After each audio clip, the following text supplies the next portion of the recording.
درود دوستان گرامی، یک حکمت بسیار خوب دسترس کردم، اون رو میخواهم پیشنهاد شما کنم. اگر برایتان پسند آید در کامنتاریا بنویسید، به دوستانتان فرستید تا صفحمون بیشتر شود.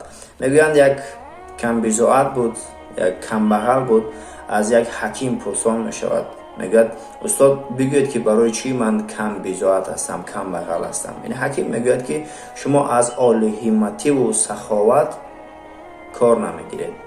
این شخص حیران میشود و میپرسد که چگونه من میتوانم عالی همت باشم در حالی که یگان چیز برای دادن به دیگران ندارم. این حکیم میگوید تو 5 بایگری داری که با یاری آنها میتوانی سخاوتمند و عالی همت باشی. اولین، توسط چهره خود تو میتوانی به دیگران تبسم هدیه نمایی، اما این کار را نمیکنی.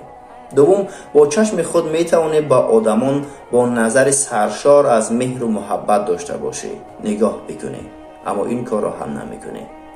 با دهان و لفظ خود میتوانی با دیگران یگان سخن نرم و لطیف و پر از مهر داشته باشی، این کار را نمیکنی.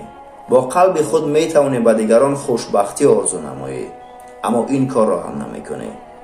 و با تن و روان خود میتوانیم با دیگران یگان عمل خیر انجام بدهی، اما متاسفانه این کار را هم انجام نمیدهی.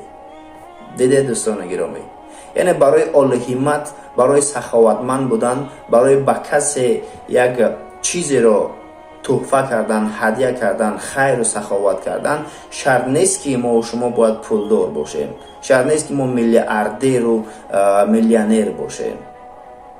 5 بایگری که براتون گفتم، اگر براتون پسند آمد با دوستانتون فرستید و باز چه چیزهای شما میتوانید که علاوه بکنید بنویسید، از همدیگر آموزیم و صفحمون بیشتر شود. بدرود.